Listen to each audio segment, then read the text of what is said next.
Hey everyone, and welcome back to Shawn's Trains. Today, I've got a few different topics to talk about. We're going to talk about the 4x8 layout project. We're going to talk about my next project. We're going to talk about my trip to Green Bay with Superior Scenics, where we stopped at Engine House Services in the Titletown Train Show. And don't forget, guys and gals, it's Mother's Day coming up soon. Don't forget your mama. So first, let's talk about the 4x8 layout project and what's gone right and what's gone wrong. Well, so far, what's gone right is I've got plenty of stuff to talk about and I've got plenty of little projects to do on there, which is what I was looking for when I purchased it to begin with. What's gone wrong is the layout's falling apart faster than I anticipated.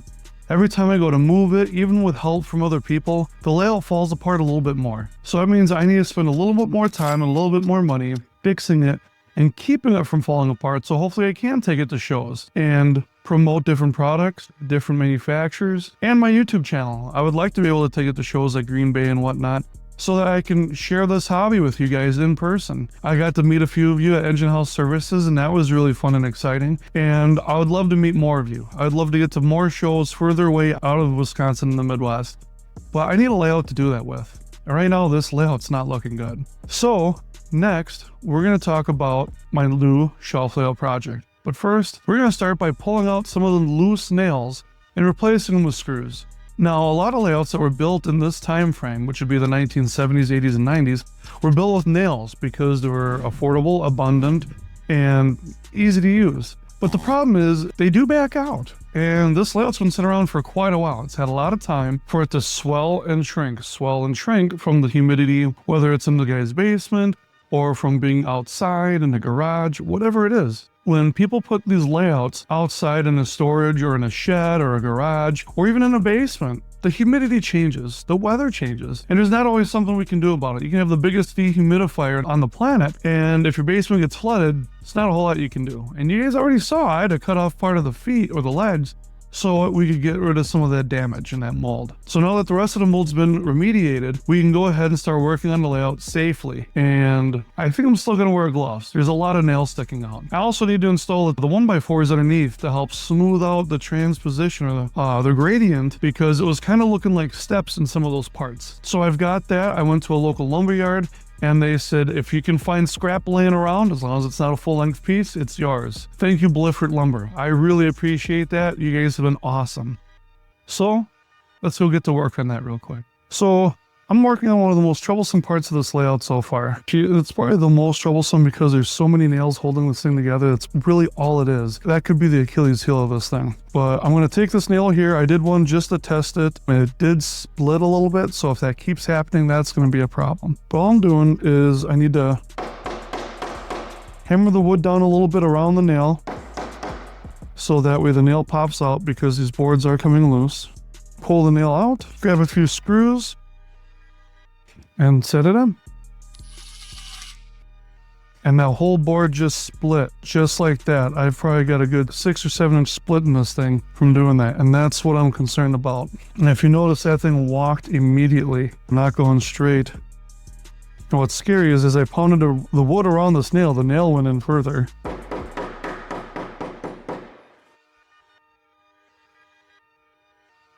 This wood's so bad, it's literally coming apart as I'm trying to pull it out. It just flattened right around it, just so easily. That's not a good sign. So that one did a little bit better, but I want to show you guys this split here, because this is not a good sign of things to come. It's not good at all. So this split right here is brand new as of this screw, which you guys watched me put in, and I'm not happy about that. So I'm going to try to take these nails out because this is not holding on at all. And these screws aren't quite long enough. What I can do is take these out, put screws in here. I can fasten this from the back side later with a small board and at least straighten that out a little bit. So we're going to try that here.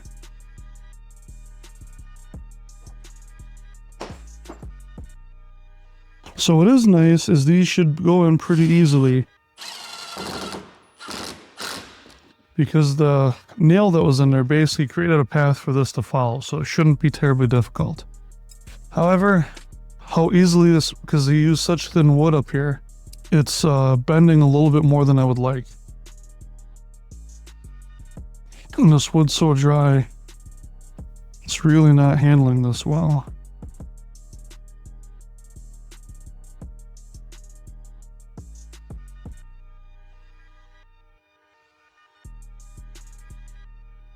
Well, that's how you're supposed to do it.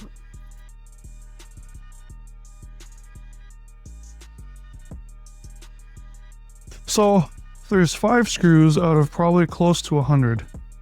I want to show you another little complication that's come along with this project. So another issue is everything in here is all nails. And because we don't have our typical boards going across like we do here, we don't have that the whole way around.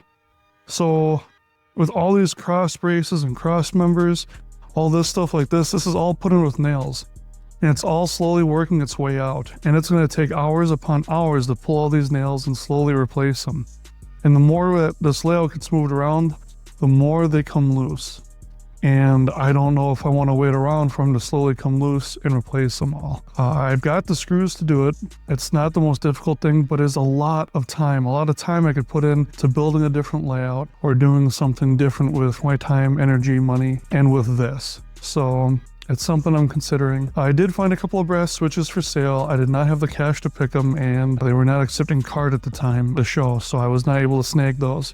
But something else, and the reason I keep gloves with me is because the bottom of this is covered in nails. And that's something else I don't like, is they use some heavy duty, thick, chunky nails for this, and it's got its own list of problems. So that those are all slowly backing out, and they don't want to stay in the wood. So as I'm playing around with the track, as I'm doing wiring and all that, they're slowly coming back out. And then as I push them back in, they just back right out again. And one of the issues with that is to put another nail in there, I'd need to put a bigger nail in there, or I'd have to put some sort of glue or epoxy on there and then put the nail in. And it's got its own host of issues. So they did not use typical track nails for this. They used large flathead nails that really filled those larger holes that Atlas track comes with. So that's another issue I have to combat.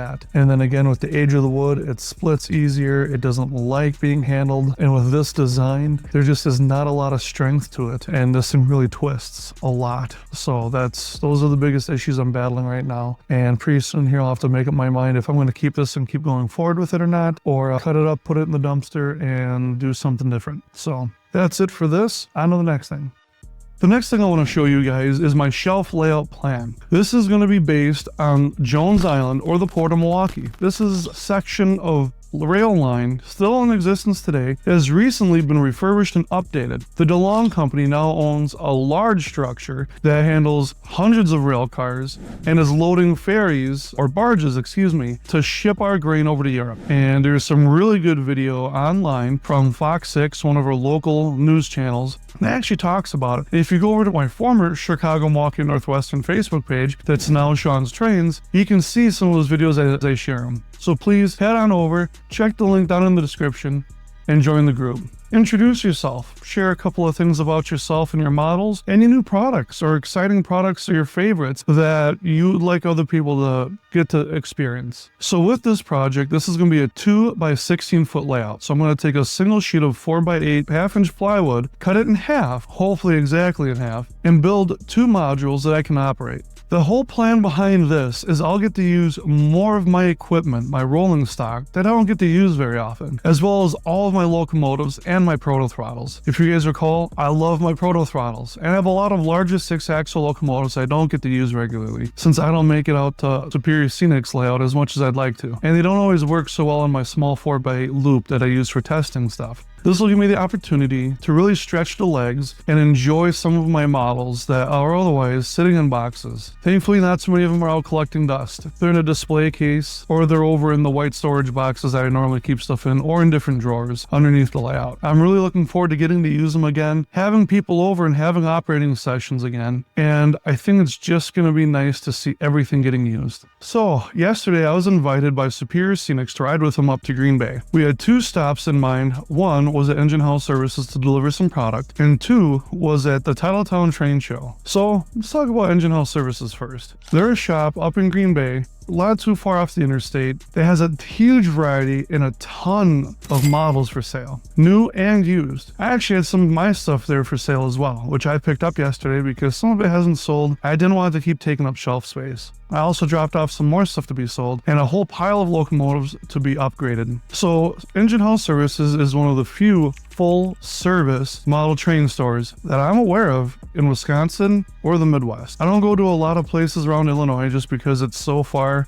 I don't have a whole lot of time normally, but this was a special weekend with friends and I was really excited to get to stop by and talk to Justin and the crew. So I dropped off 6 engines for DCC and sound upgrades, as well as keep alives and weathering. They really do it all. The next thing I did while picking out my stuff from the used section to take back home, I found a pair of Tower 55 Union Pacific ES44s, just like this guy right here. So if you know me personally, you might know that Tower 55 has a special place in my heart. Now I have all 3 road numbers of those. Now I just need 2 more for Santa Fe, Northern Pacific, and Southern Pacific. Tower 55 has a unique little history. They were a short-lived plastic line from a brass manufacturer, Overland Models. And I'll do my best to make sure I share the link, but you can actually still read the Model Railroader article from when they came out and released their first model, and only model, the ES44. As far as I'm aware, as canon or lore goes, was that Athearn purchased those molds in that tooling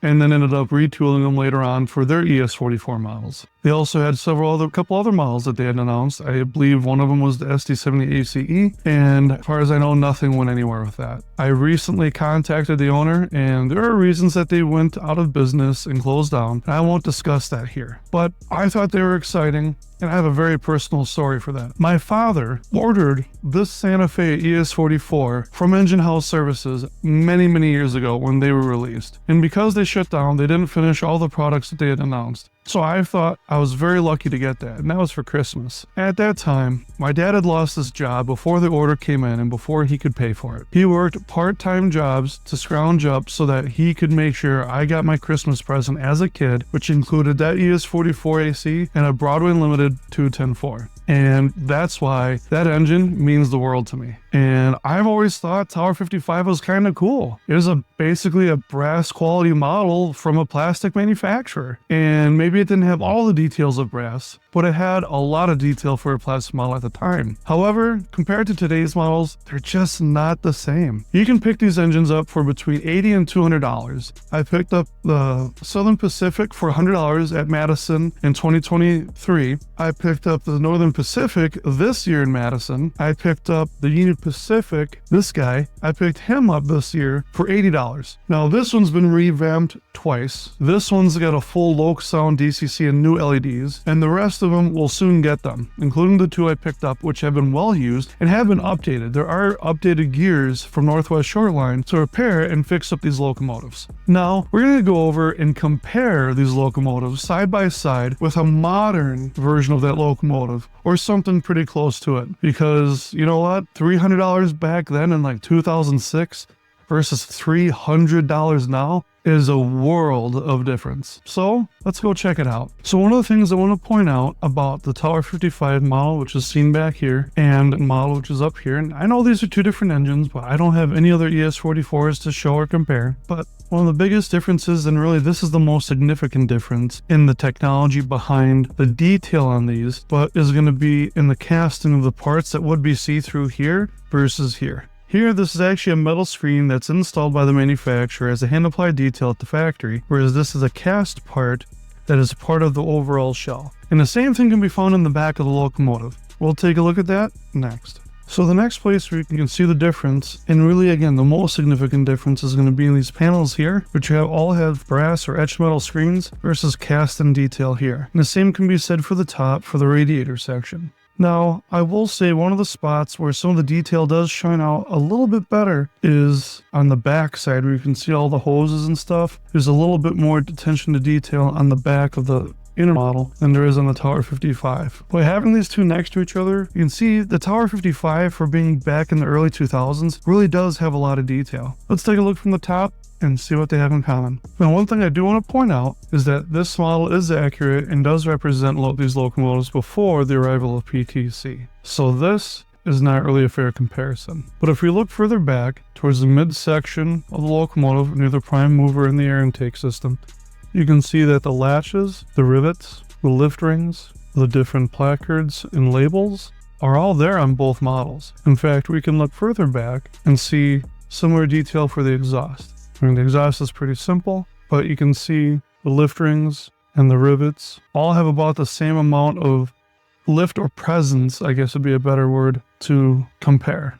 The detail as far as the flag goes, if you tilt these back, it's actually really good on both models. And actually, if you compare the Union Pacific Building America logos back and forth, those are both crisp as well. And mind you, this locomotive was built almost 20 years ago, and this one was built much more recently. This one was about $250 or $275 MSRP new, and the one on the back was $300. Now, while the detail might not be all that different, the one in the back came with a very rudimentary Tsunami sound system, and the one in front came with ESU with a very advanced speaker and sound system. The one in the front also weighs considerably more. Now, this model up front today would be about $300 to buy, and to think that that's almost 20 years apart is insane. So actually, we're getting a pretty dang good deal on these locomotives these days. We're just so used to paying a certain price for so much. Both these locomotives are beautiful models, and the Overlands you can pick up for around $100 to $150 for a nice model today with sound. Now, there's a couple upgrades you may want to make. The sound system in those from the factory isn't so great, especially by today's standards. The LEDs are also pretty old school, and some of these, I'm not sure how common it is, but the gears actually have an issue, and you'll need to go to Northwest Shortline to get the new top of the tower gear replaced. Another thing you'll want to do is probably upgrade your motor in some of these, depending on the issues you're having. And Northwest Shortline also has new trucks that you can put in these to replace the whole fixture. So with that said, let's weigh these real quick, because I'm kind of interested after picking them both up to see how much each one weighs. All right, well, I've got my scale here, so let's try the the Tower 55 first. 1 pound, 3.2 ounces. And now the Intermountain. 1 pound, 9.8 ounces. That's a lot more pulling power.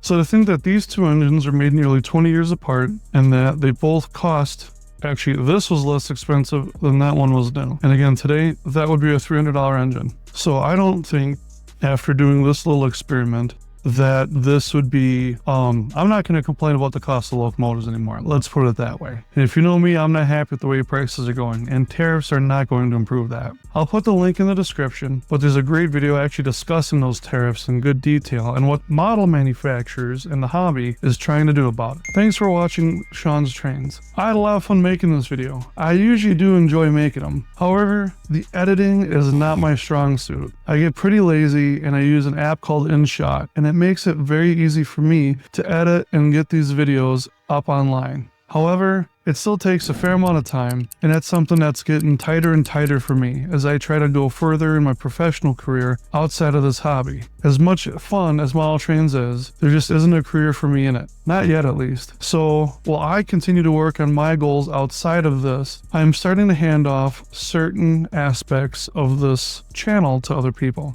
I'd like to give a special thanks to Philip Sessions, who will be doing the editing for this video. He's offered to do this for me, and I hope it works out and you guys enjoy it, because if you do, I'll likely continue to have him develop these videos for me. I hope it brings up the quality and it's more fun to watch. And if it works out well, I'll probably start doing more videos, at least more consistent videos. They'll probably be a little bit further in between, but they might be a little bit longer. So thank you for helping me make this video, and thank all of you who follow, like, share, and subscribe. Please consider following my Instagram page and the Facebook page. And of course, as always, you're welcome to participate in the Facebook group. So please check the links below and support local hobby shops. And as always, thanks for watching Shawn's Trains, sponsored by Superior Scenics.